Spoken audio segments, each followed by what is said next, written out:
오늘 저는 여러분들하고 허락을 앞서가는 욕심이라고 하는 주제로 함께 말씀을 나누도록 하겠습니다. 성경 본문은 여호수아 8장 1절로 2절에 있는 말씀으로 함께 나누도록 하겠습니다. 우리 성경 여호수아 8장 1절 2절에 있는 말씀 읽도록 하겠습니다. 여호와께서 여호수아에게 이르시되 두려워하지 말라 놀라지 말라 군사를 다 거느리고 일어나 아이로 올라가라. 보라 내가 아이 왕과 그의 백성과 그의 성읍과 그의 땅을 다 내 손에 넘겨 주었으니 너는 여리고와 그 왕에게 행한 것 같이 아이와 그 왕에게 행하되 오직 거기서 탈취할 물건과 가축은 스스로 가지라. 아멘. 자, 오늘 말씀은 하나님께서 이제 아이성을 정복하도록 하시기 위하여 여호수아에게 어떻게 할 것인지를 이야기하고 있는 말씀입니다. 자, 여러분 이 본문을 읽으시면 어떤 문구들이 눈에 딱 들어오십니까? 두려워하지 말라. 예, 두려워하지 말라. 또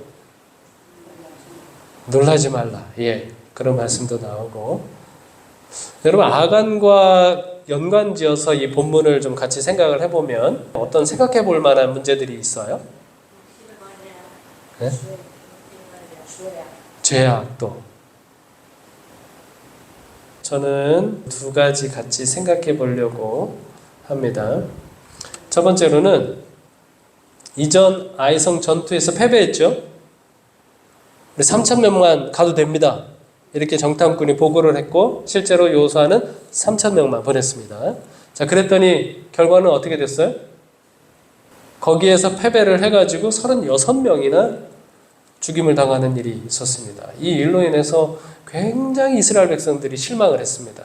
여리고에서 승리해서 그 승리의 그 기쁨과 환희를 누린 지가 어제였는데 오늘은 이 아이성 싸움에서 대패를 하는 바람에 큰 슬픔에 빠졌죠. 자, 그런 이제 상황에서 여호수아가 기도하지 않습니까? 하나님 앞에 무릎을 꿇고 그때 하나님께서 주신 명령입니다.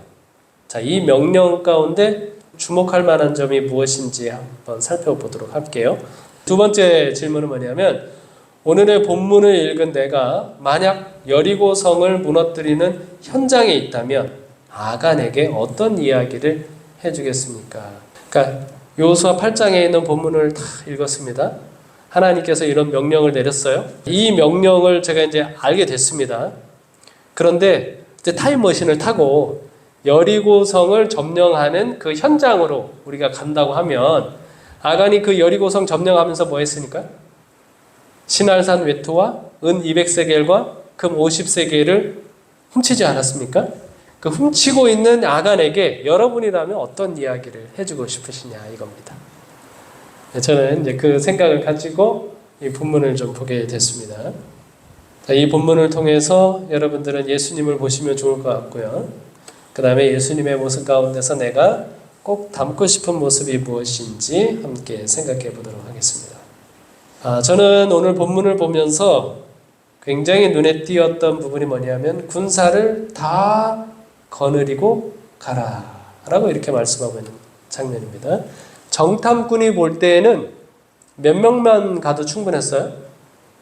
3,000명만 가도 충분했습니다. 자, 그런데 하나님은 어떻게 하라? 다 거느리고 가라 라고 말씀하십니다. 근데 이 이야기하면 여러분 어떤 생각나는 이야기 있지 않습니까? 기드온이 미디안과 전쟁을 치를 때 어떻게 했어요? 나팔을 부니까 32,000명이 모였습니다. 그랬더니 하나님 어떻게 하셔요? 너무 많다. 줄여라. 그래서 두려운 사람들은 가라 막 이렇게 했더니 몇 명이 갔어요? 22,000명이 갔습니다. 10,000명이 남았어요. 10,000명이 남았을 때도 하나님 뭐라고 하셨어요? 너무 많다 이렇게 말씀하셨어요. 그리고 300명만 남겼습니다. 자, 이번에는요 하나님께서 정탐꾼들은 3,000명만 돼도 충분하겠는데요 이렇게 이야기를 했는데 하나님은 군사를 다 거느리고 가라 라고 이렇게 말씀을 하셨습니다. 제가 이 말씀을 보면서 하나님께서 먼저 이스라엘 백성들에게 가르치고 싶은 부분은 이 점이라는 확신이 들었습니다. 죄에 대한 공동의 책임의식을 갖게 하는 겁니다. 누가 죄를 지었습니까? 아이성에서 패배한 이유가 뭡니까? 아간이 도둑질을 해가지고 패배했습니다. 하나님께 바쳐야 할 물건이죠. 여리고성은 가나안 땅에서 처음으로 정복한 성입니다. 처음으로 정복한 성이기 때문에 초태생은 모두 다 누구 거예요? 하나님 거예요. 그래서 모든 물건 다 하나님께 바치라고 이야기했습니다. 그런데 다른 사람들은 그 명령을 다 잘 따랐는데 누구만? 아간만 거기서 하나님께 바쳐야 할 것을 자기가 훔쳤어요. 그런 상황인데 그러면 누구만 잘못한 거예요? 우리가 생각하기에는 아간만 잘못한 겁니다. 자, 그런데 하나님께서는 이건 아간만의 잘못이 아니라고 하는 가르침을 주고 싶어 하는 것으로 보입니다. 여호수아 7장에 보면 하나님께서 자, 이 아간의 일을 처리를 하시면서 여호수아에게 뭐라고 말씀하시는가 하면 11절에 보면 누가 범죄했다? 이스라엘이 범죄하였다. 내가 그들에게 명령한 나의 언약을 어겼으며 그들에게 명령한 나의 언약을 이스라엘이 어겼다고 이야기하고 있습니다. 또한 그들이 온전히 바친 물건을 가져가고 누구만 가져갔는데? 아간만 가져갔는데 하나님은 뭐라고 이야기하고 있어요? 예, 그들이 온전히 바친 물건을 가지고 가고 도둑질하며 속이고 그것을 그들의 물건들 가운데 두었느니라 말씀하십니다. 그러므로 이스라엘 자손들이 그들의 원수의 앞에 능히 맞서지 못하고 그 앞에서 돌아섰나니 이는 누구도? 그들도 온전히 바친 것이 됨이라. 그 온전히 바친 물건을 너희 중에서 멸하지 아니하면 내가 다시는 너희와 함께 있지 아니하리라. 여호수아가 이스라엘 모든 사람과 더불어 세라의 아들 아간을 잡고 그 은과 그 외투와 그 금덩이와 그의 아들들과 그의 딸들과 그의 소들과 그의 나귀들과 그의 양들과 그의 장막과 그에게 속한 모든 것을 이끌고 아골 골짜기로 갔다. 우리가 생각하기에는 누구만 범죄했는데?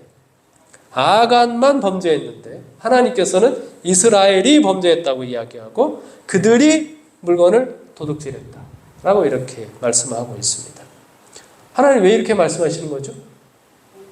예전에 막 우리 학교도 그랬잖아요. 군대 문화가 학교에도 있어가지고 한 녀석만 잘못했는데 어떻게 해요? 단체 기합을 이렇게 딱 받고 그때 얼마나 억울했는지 몰라요. 왜 제가 잘못했는데 우리 모두가 다 벌을 써야 합니까? 자, 그런데 지금 하나님이 지금 군대 문화가 있으신가? 네? 군대 문화가 있으셔가지고 지금 아간 혼자 잘못했는데 전부 다가 이렇게 벌 받는 그런 상황인가요? 네, 우리가 몇 가지 좀 생각해 볼 부분이 있는데 첫 번째로는 이 가나안 정복 전쟁은요 단순히 영토 분쟁이 아닙니다. 영토를 차지하기 위한 전쟁이 아니라 이 전쟁은 가나안 족속의 부패와 죄악에 대한 심판을 집행하는 거죠. 그런데 이 심판을 집행하는 사람이 동일한 범죄거나 더한 범죄자가 되면 될까요? 안 될까요? 안 되죠. 이 심판을 집행하는데 그 심판받는 그 사람보다 더 나쁜 사람이야. 그러면 안 되지 않습니까? 그렇죠?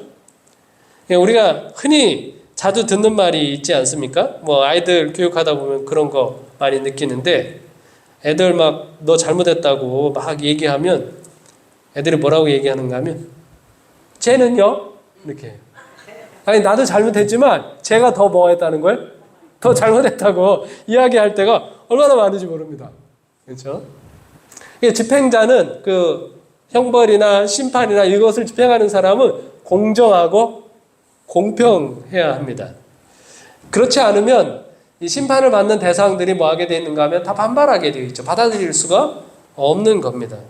이 이스라엘은 심판을 집행하는 사람들입니다. 이 집행하는 사람들로서 이 가나안 족속보다 훨씬 더 공의로운 사람들이 되어야 한다는 것이죠. 그래서 이 시딤 광야에서 이스라엘 백성들이 바알 부올에 대한 우상 숭배로 인해서 부패했지 않습니까? 그 이스라엘 백성들에 대해서 하나님께서 어떻게 대하셨어요?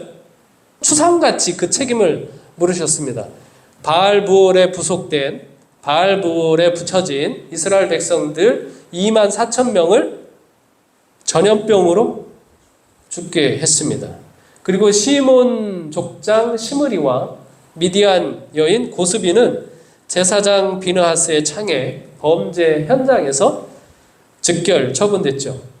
그때 하나님께서 뭐라고 말씀하셨는지 아십니까? 민수기 25장 11절에 보면 이렇게 말씀하셨습니다. 자, 비느하스가 어떻게 했느냐? 내 질투심으로 질투하여 이스라엘 자손 중에서 내 노를 돌이켜서 내 질투심으로 그들을 소멸하지 않게 하였도다 말씀하셨습니다. 그렇게 즉결 이렇게 심판하지 않았더라면 하나님의 진노가 어떻게 할 뻔했다는 거예요? 이스라엘 전체를 소멸할 뻔했다는 거예요. 그런데 다행히도 비느하스가 하나님의 질투심을 가지고 이 죄는 무조건 뭐 해야 된다? 막아야 된다. 어떻게 해서든지 막아야 된다라고 하면서 그가 나섰기 때문에 하나님께서 그 노를 돌이켜서 이스라엘 백성들을 소멸하는 그 심판을 진행하지 않도록 했다라고 말씀하고 있습니다. 그래서 이스라엘 백성들은 이 전쟁을 임하면서 우리는 어떤 사람이라고 하는 생각을 가져야 하는가 하면 하나님의 심판을 집행하는 사람들입니다.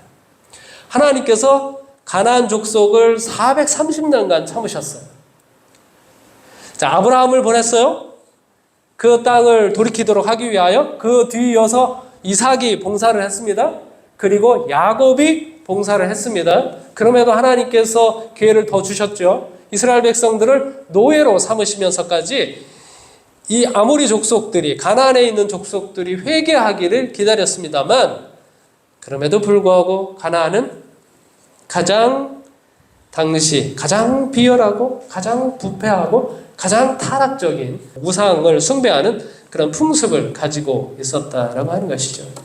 그들을 심판하기 위하여 이스라엘 백성들이 지금 가나안을 이제 정복하는 그 전쟁을 치르고 있는데, 그렇다면 이 이스라엘 백성들이 가장 경계해야 할 것은 무엇인가 하면 우리 내부의 죄에 대해서 철저하게 경계하고 그 죄에 대해서 공동으로 대처해야 합니다. 우리는 어떤 사람들이니까? 하나님의 심판을 집행하는 사람들이기 때문에 그렇죠. 그래서 이 아간의 죄는 이스라엘 전체의 범죄였습니다. 이스라엘 사람들이 모르겠어요. 아간이 그 도둑질을 하고 있는 동안 아무도 모르게 했을까요? 그럴 수도 있겠습니다만 아간이 도둑질을 하도록 하는 데에 영향을 미친 그 주변에 있는 분위기도 있는 것이죠. 그래서 이스라엘이 아이성에서 그 싸움에서 36명이 죽는 그런 비참한 패배를 당한 이유는 아간의 죄 때문에 죽은 것이 아니라 이 공동체가 가지고 있는 죄의 분위기 때문에 죽게 된 것입니다. 이스라엘 백성들의 교만이 그들을 죽게 한 거예요.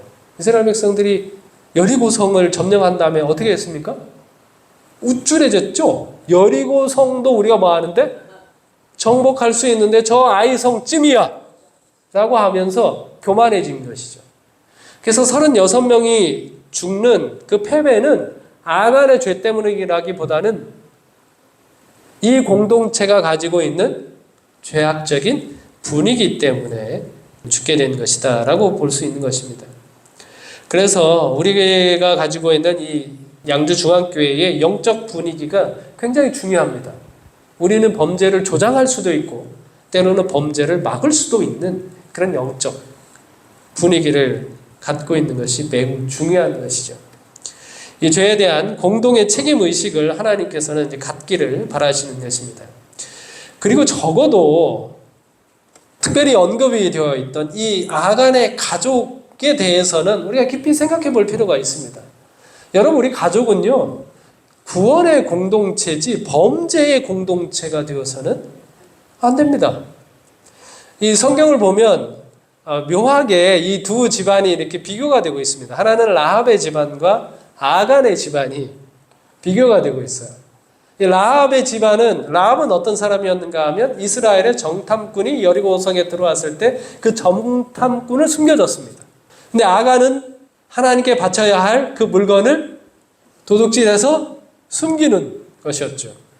정탐꾼을 숨기는 과정에서 이 라합은 그의 믿음을 드러냈습니다. 하나님은 상천, 하지의 하나님이시라. 아간은 그의 탐욕을 드러냈습니다. 그리고 라합은 어떻게 했는가 하면 그의 집에 모든 자기 일가 친척들을 다 불러 모아서 여리고성이 멸망할 때 그 집안에 있는 사람들은 뭐였어요? 다 구원을 받았습니다. 근데 아간의 집은 어떻게 됐어요? 아간이 지금 그 물건을 어디다 숨깁니까? 집 안에 숨깁니다. 자기 장막 안에. 식구들이 알아요? 몰라요? 식구들이 알아요. 그럼 식구들이 어떻게 해야 됩니까? 아버지 안 됩니다. 여보 안 돼요. 라고 하면서 아간이 그 도둑질을 하는 것을 막아야 되죠. 그리고 이스라엘 백성들이 패배하고 돌아왔을 때라도 이게 누구 책임이에요? 자기의 책임인 것을 알고 여보 지금이라도 뭐 하자. 우리가 회개하자. 이렇게 해야 되는데 이 집안 전체가 어떤 집안이에요? 자기의 탐욕을 드러내면서 이 바친 물건을 숨기고 있는 그런 모습을 보여주고 있는 것이죠. 그래서 이 아간과 아간에게 속한 모든 것이 다 함께 멸망하는 그런 비참한 일을 겪게 됩니다. 참 흥미로운 것은 이름도요. 라합이라고 하는 이름은 넓은 풍부한이라고 하는 이름을 뜻을 가지고 있습니다. 그 집은 참 넓은 집안이에요. 뭐 하는 집안? 누구든지 그 집에 오면 구원을 얻는 그런 집이죠. 아간은요? 괴롭히는 이라고 하는 뜻을 가지고 있습니다. 이게 뭐 성경 이름이 공교롭기도 하긴 한데 실제 이름인지 아니면 나중에 이 사람 이름을 이렇게 붙여놓은 건지는 잘 모르겠습니다만 괴롭히는 이라고 되어 있습니다. 서로가 어떤 집안이에요? 여러분 서로가 이 죄악을 막고 구원의 공동체가 되어야 하는데 서로가 괴롭게 하는, 민족을 괴롭게 하는, 나라를 괴롭게 하는 그런 가족이 되어버렸습니다. 하나님께서 여자를 창조하시면서 돕는 배필이 되도록 하셨습니다. 그렇죠? 그러나 여자는 결국 아담을 범죄에 빠뜨리게 하는 배필이 되었습니다. 너무 참 안타까운 이야기죠. 근데 이와는 반대로 고라가 반역할 때 고라의 가족 가운데 많은 사람들은 자기 아버지 반역에 가담하지 않았습니다. 그래서 고라와 그를 따르는 사람들이 멸망할 때 지진이 나서 다 땅에 묻힐 때에 고라의 자손 가운데 많은 이들이 남아 있었죠. 그들은 후에 성전을 사모하는 노래를 부르는 이들이 되었었습니다. 하나님이 우리로 하여금 서로 한 가족이 되게 하셨죠. 우리는 그럼 서로 어떤 사람이 되어야 될까요? 서로 욕심이 아니라 믿음에 굳게 서도록 서로 돕는 이들이 되어야 하겠죠. 하나님 그걸 원하시는 것입니다. 예수님의 십자가를 생각을 해보면 예수님의 십자가는 범죄자를 용납하는 것이면서 동시에 그 범죄자를 새로운 사람으로 거듭나게 하는 것입니다. 교회는 어떤 곳이죠? 라합의 집처럼 범죄자를 모두를 용납하면서도 우리는 변화하게 하는 그런 공동체가 되어야 합니다. 아간의 집은 다 받아들여가지고 뭐가 되게 해요? 범죄의 공동체가 되는 것입니다. 우리 가정은 서로를 아껴주면서도 주 안에서 성장하도록 돕는 공동체가 되어야 하는 것이죠. 예수님은 그런 공동체가 되기를 원하시는 것입니다. 여러분 이 이야기 아시죠? 우분투라고 하는 말 아세요? 이제 한 인류학자가 아프리카 아이들에게 아프리카에서는 참 먹기 힘든 싱싱하고 맛있는 과일로 가득 찬 이제 바구니를 보여줬습니다. 그리고 제안을 했습니다. 가장 먼저 달려가서 차지하는 아이에게 이 과일을 주마 이렇게 얘기했습니다. 아이들이 어떻게 했을까요? 놀라운 일이 벌어졌습니다. 아이들이 뛰지 않는 거예요. 뛰지 않고 손을 잡고 천천히 걸어서 똑같이 과일 바구니로 다가갔습니다. 그리고서는 서로 웃으면서 그 과일을 나눠 먹었죠. 그때 학자가 물었습니다. 왜 뛰어가지 않고 천천히 걸어갔느냐? 그랬더니 아이들이 이구동성으로 뭐라고 대답했는가 하면 우분투 이렇게 답을 했습니다. 그 뜻이 무엇인가 하면 내가 있기에 내가 있다. 우리가 함께 있기에 내가 있다 라고 하는 그런 말을 한 것이죠. 이 아이들이. 몸은 하나인데 머리가 둘 달린 새가 있었습니다. 새의 몸을 조종하는 머리는 둘이지만 움직일 수 있는 몸은 이제 하나였기 때문에 한쪽 머리가 양보를 해야만 먹이를 먹을 수 있고 하늘을 날 수 있었습니다. 그런데 왼쪽 머리가 욕심이 더 많아요. 그래가지고 대부분 자기가 하고 싶은 대로 합니다.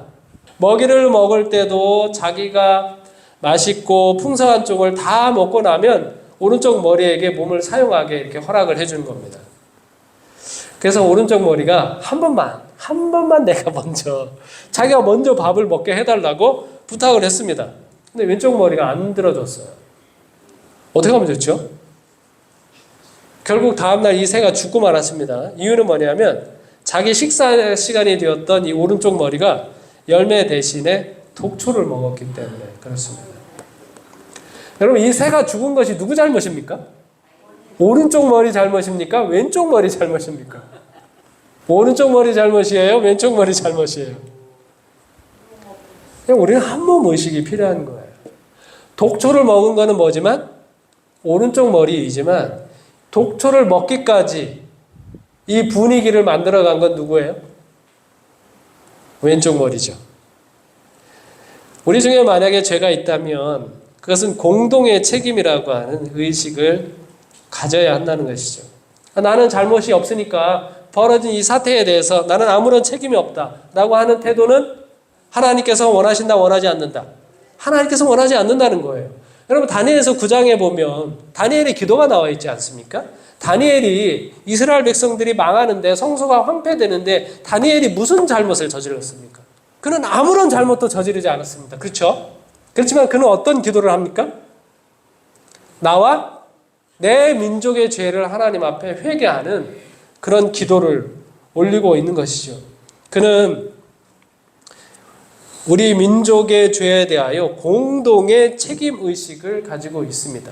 여러분, 우리 이 사회가 이 양주 지역에 범죄가 범람하고 있다라고 하면 누가 책임의식을 가져야 돼요? 우리도 함께 책임의식을 가져야 합니다. 이 한국이라고 하는 사회에 범죄가 만연하고 있다. 여러분, 얼마나 그런 소식을 요즘 많이 듣습니까? 여러분, 그러면 그거에 대한 나는 상관이 없습니까? 아니요. 나도 함께 공동의 책임의식을 가질 필요가 있다고 하는 것이죠. 여러분, 예수님께서는 죄가 없으신 분이시지만 우리의 죄를 지시는 분이셨어요. 인간이 지은 죄에 대해서 나는 아무 상관이 없다, 이런 태도를 가지신 분이셨다면 우리가 구원을 얻을 수 있습니까? 아니요, 구원을 얻을 수 없습니다. 우리의 구원이 시작된 것은 저들의 죄를 예수님께서 내가 감당하겠다라고 하는 생각을 가지셨기 때문에 우리의 구원이 시작이 된 겁니다. 이 양주 지역에 있는 이 구원의 역사는 어디서부터 시작이 될까요?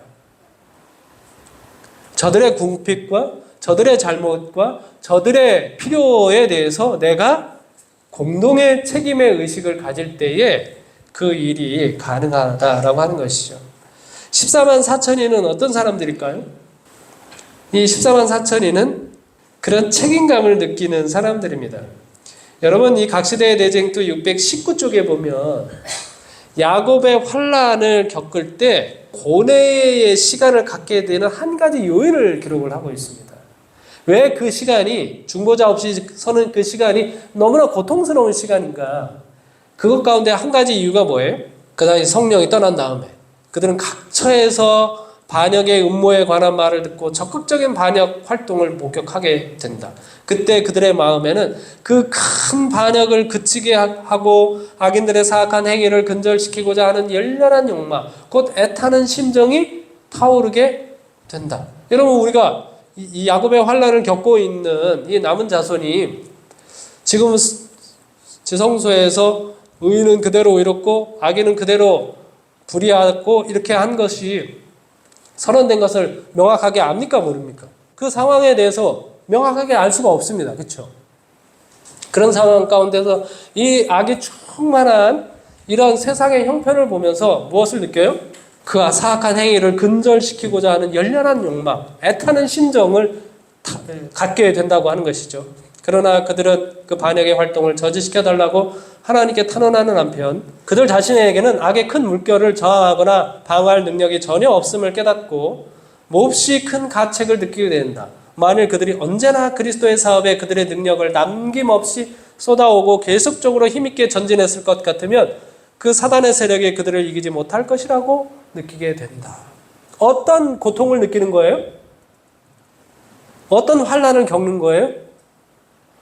이 악에 대해서 내가 뭐 하고 싶은데, 이 악을 그치게 하고 싶은데 나에게는 능력이 있어요, 없어요?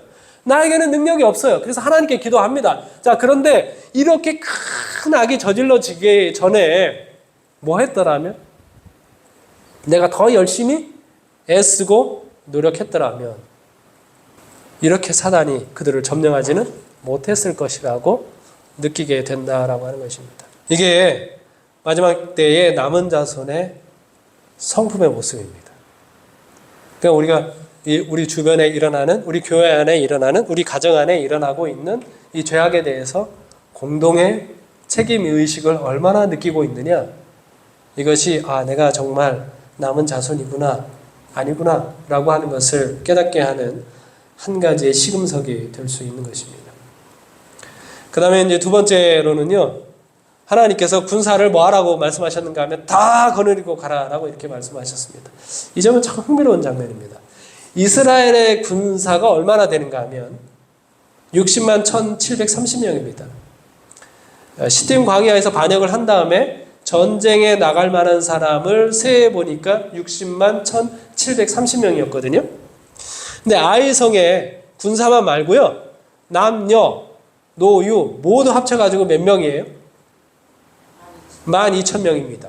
그러니까 3,000명만 보내도 되겠습니다라고 하는 그 정탐꾼의 보고는 매우 합리적인 보고입니다.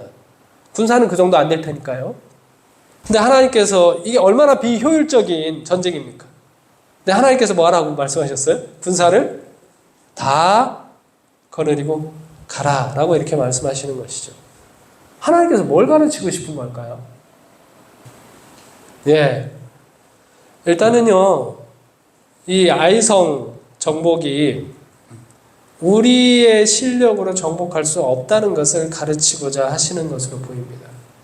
이스라엘은 지금 자신을 믿고 상대를 만만하게 본 것입니다. 우리 실력이 뭐하다? 훨씬 저 상대보다 높다고 생각을 한 것이죠. 그런데 하나님께서는 뭐라고 말씀하시는가 하면 저 상대를 결코 만만하게 봐서는 안 된다. 저 다 합쳐서 12,000명밖에 되지 않는다고 할지라도 저 상대는 결코 만만한 상대가 아니다. 우리는 뭐 해야 된다? 전력을 다해야 하고 그런 우리를 하나님께서 도울 때 이길 수 있다라고 하는 사실을 가르치고 싶어 하시는 것입니다. 특별히 이제 가나안을 정복하고 있는 이 전쟁은 영적 대쟁투를 표상적으로 보여주고 있습니다. 자, 그래서 이 영적 대쟁투라면 우리가 이 땅을 살아가면서 어떠한 대적도 만만하게 보지 말고 어떻게 해야 된다는 거예요?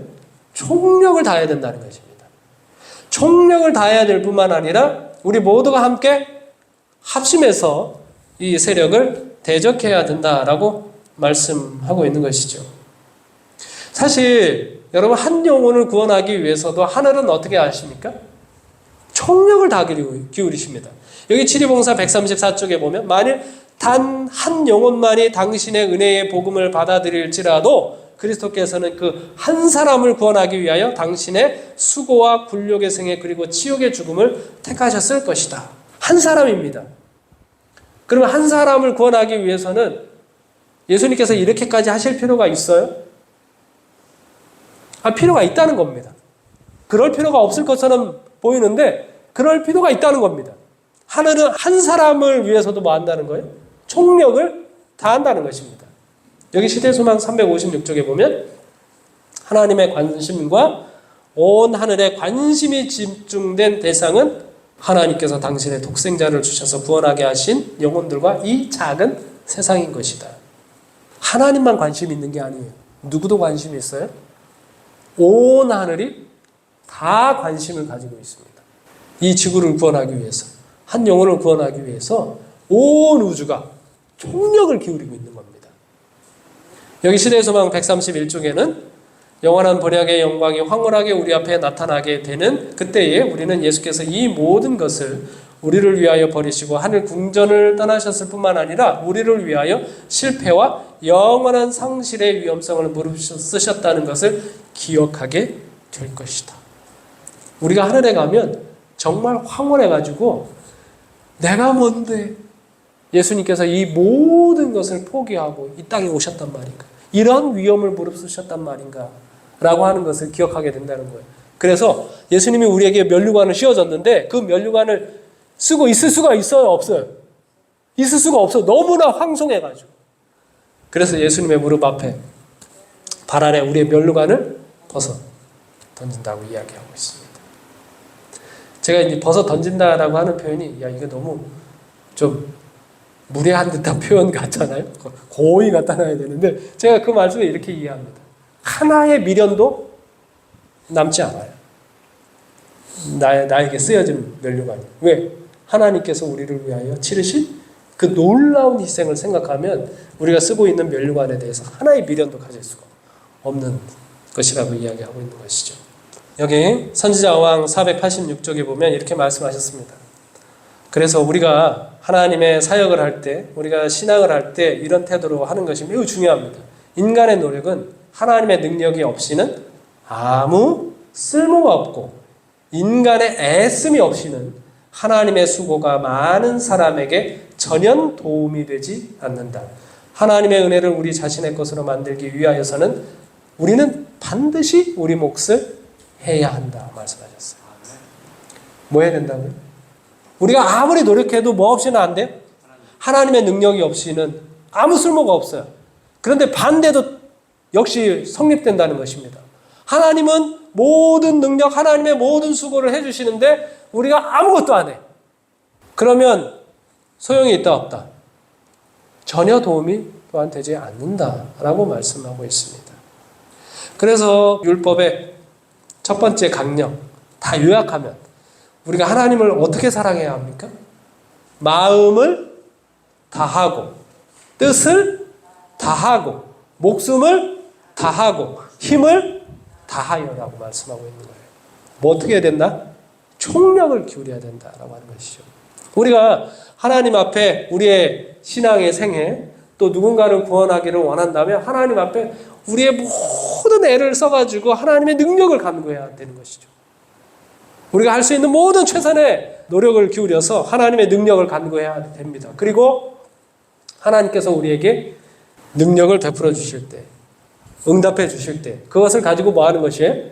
우리의 최선을 다해서 그 일을 수행해 가는 것이죠. 리빙스턴에게 이런 경험이 있어요. 아프리카에 선교를 갔던 지역 중에 초누비라고 하는 곳이 있는데요. 여기는 다른 아프리카보다 아프리카가 전체적으로 열악하지만 여기는 훨씬 더 열악한 지역이었습니다. 그런데 이 초누비 원주민들은 복음을 잘 받아들였어요.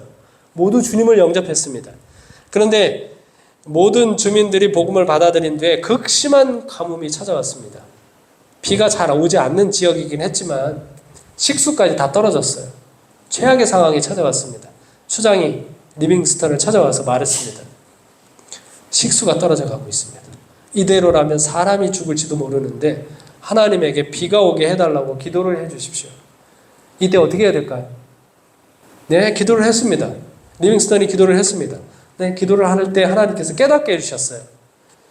이 지역에 비가 오지 않는 것은 이 지역의 기후가 원인이라고 하는 깨달음을 주셨습니다. 이 지역에 있으면 늘상 이 기후예요. 가뭄을 면하기가 어려운 상황이죠. 그럼 어떻게 해야 할까요? 그럼 어떻게 해야 될까요? 하나님이 그것까지 깨닫게 해주셨어요. 그 다음에 이제 우리 편에 해야 할 일이 있는 것이죠. 그래서 이제 리빙스턴이 추장을 설득을 했습니다. 여기서는 우리가 계속해서 가뭄 가운데 살 수밖에 없다. 그러니 우리가 뭐 하자? 옮기자, 이주하자. 설득을 했습니다. 설득을 해서 며칠 뒤에 리빙스턴과 원주민들은 한 65km 떨어진 콜로뱅그강 유역으로 이주를 했습니다. 그리고는 강에 뚝을 만들고 수로를 만들어서 이후로는 물 걱정이 있어요, 없어요? 물 걱정이 없어요. 여러분, 우리가 최선을 다해서 하나님께 기도하고 그분의 능력을 간구해야 합니다. 우리가 그분의 능력으로 일해야 되죠. 그러니까 하나님께서 우리에게 응답해 주시면 또 우리는 어떻게 해야 됩니까? 우리가 할 수 있는 최선을 찾아서 해야 한다는 것이죠. 그래서 인간의 최선의 노력과 하나님의 전능하신 능력이 만나면 어떻게 되는 거예요? 우리가 못할 일이 없는 그런 하나님의 백성들이 되는 것입니다. 탈취할 물건과 가축은 스스로 가지라라고 하는 이 말씀을 보면서 그 앞에 있었던 아간의 상황이 매우 좀 안타깝게 느껴졌습니다. 자, 여리고 성에 있는 것은 아무것도 가지지 말라고 말씀하셨고요. 아이성 싸움을 할 때부터는 전쟁에서 이기는 모든 것들은 다 뭐하라? 다 전리품으로 가지라고 이야기했습니다. 만약에 제가 이 명령을 알고 있는 사람으로서 타임머신을 타고 아간의 곁에서 전쟁을 수행하고 있는 전우의 입장에 있었다면 저는 무슨 말을 해줬을까요? 무슨 말을 해줬을까요? 이 아간에게 여보시오 아간, 조금만 참아. 조금만 참으면 다음 전쟁부터는 뭐 하니까? 당신이 갖고 싶은 것 얼마든지 가질 수 있으니까 지금은 참아달라고 이야기해 줄 수 있는 것이죠. 그러고 보니까 항상 우리의 탐심이 하나님의 허락보다 먼저 달려가는 경우가 참으로 많이 있습니다. 여기 아간이 탐냈던 신할제, 바벨론제 외투, 아름다운 외투. 눈으로 보기에도 너무 아름다웠나 봐요. 요세푸스라고 하는 역사학자는 그 외투가 온통 금으로 짜여진 왕의 외투였다고 이렇게 기록하고 있습니다. 그리고 은이 200세겔인데 오늘날 화폐 가치로 하면 뭐 하루 일당이 이제 10만 원으로 계산한 겁니다. 약 8천만 원 정도 됩니다. 금 50세겔은 약 3억 원 정도. 굉장히 많은 거죠. 탐날만 합니까? 네, 탐낼만 하죠. 탐낼만 합니다.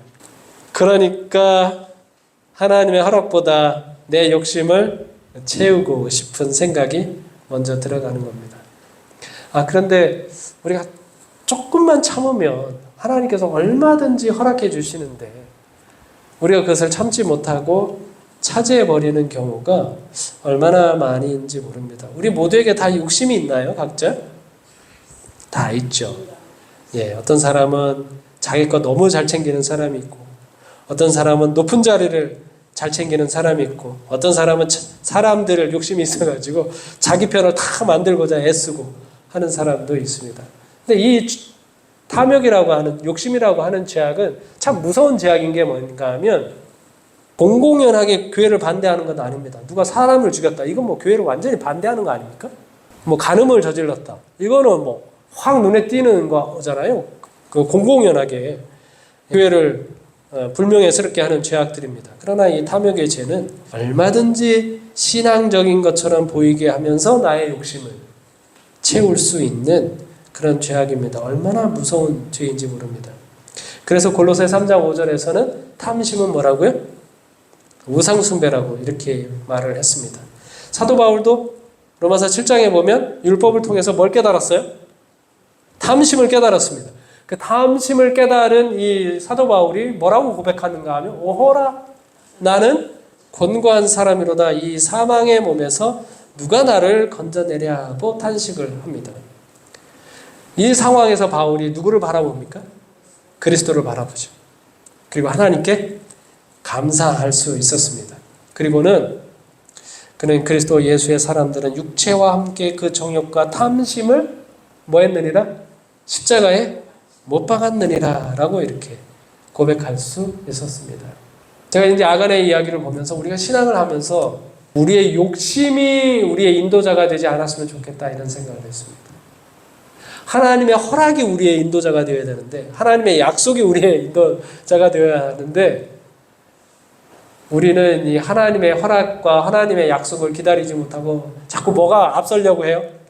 우리의 욕심이 우리의 탐욕이 앞서려고 하는 경향이 많이 있습니다. 제가 한번 이제 태강36 초등학교에서 운동회 하는 장면을 봤어요. 운동회를 하는데 이제 학부형 달리기가 있습니다. 제일 재밌습니다. 학부형 달리기. 학부형 달리기가 왜 이렇게 재밌는가 하면 얼마나 넘어지는지 몰라요. 야, 왜 이렇게 잘 자빠집니까, 사람들이? 그래서 야, 그 아이들부터 해가지고 그것을 지켜보는 모든 사람들이 얼마나 깔깔깔깔거리고 웃는지 모릅니다. 왜 자꾸 넘어질까요? 이분들이 다 학부형들이 다 왕년 생각해가지고 자기는 막 그 정도는 달릴 수 있다고 생각을 하는데 발이 어떻게 됩니까? 발이 따라가요? 못 따라가요? 발이 못 따라가요. 그러니까 막 자빠지고 넘어지고 하는 걸 보게 되는 것이죠. 우리 신앙도 그런 게 아닌가 생각이 듭니다. 허락이 앞서가야 되는데 뭐가 앞서가요? 욕심이 앞서갑니다. 그러면 우리가 뭐 하는 거예요? 자꾸 넘어지는 것이죠. 시한부 삶을 사는 어느 환자의 기도인데요. 이 기도의 내용이 너무 감동적입니다. 내가 조금만 더 살 수 있다면 이제는 거짓말하지 않고 세상을 정직하게 살 거야. 내가 조금만 더 살 수 있다면 탐욕스럽게 긁어모으지 않고 필요한 사람들에게 나눠주며 살 거야. 내가 조금만 더 살 수 있다면 미워하고 싫어하던 사람에게 용서를 빌고 평화롭게 살 수 있을 텐데. 내가 조금만 더 살 수 있다면 세상을 정복하기 위해 바쁘기보다는 하늘과 산과 바다를 바라보며 살 거야. 내가 조금만 더 살 수 있다면 사랑만 하고 살 터인데, 사랑만 할 터인데, 사랑하며 살기에도 너무 짧은 인생이었다는 것을 모르고 나는 너무 어리석게 내 인생을 마치게 되었어. 어떤 탄식이에요? 내 인생을 뭐가 지배했어요? 욕심이 지배했어요. 욕심이 지배한 인생에 대한 탄식이 잘 드러난 시인 것 같습니다. 뭐가 중요한데? 하나님의 허락이 중요한데. 우리가 조금만 욕심을 참으면 누가 허락해 주실 건데? 하나님이 허락해 주실 건데. 우리는 늘상 하나님의 허락과 하나님의 약속에 앞서서 욕심을 따라 살아가는 경우가 얼마나 많은지 모릅니다. 실제로 그래요. 여러분 오늘 아침에 딱 일어나서 하나님의 허락이 앞섰습니까? 아니면 내가 오늘 해야 할 일, 여러 가지 그 일들이 앞섰습니까? 우리가 하나님의 말씀이 앞섰습니까? 아니면 내가 바쁜 일상이 앞섰습니까? 그게 아간의 죄가 우리 모두의 죄예요. 우리 모두의 죄. 아간이 이렇게 대표적인 이야기로 성경에 기록된 것은 우리도 이 땅을 살아가면서 아간 비슷하게 살아가는 점이 있으니까 거기에서 돌이켜서 하나님의 허락에 앞설 수 있도록, 하나님의 약속에 앞설 수 있도록, 하나님의 말씀이 앞설 수 있도록 그렇게 살아가시는 저와 여러분이 되길 바라면서 말씀을 마치겠습니다.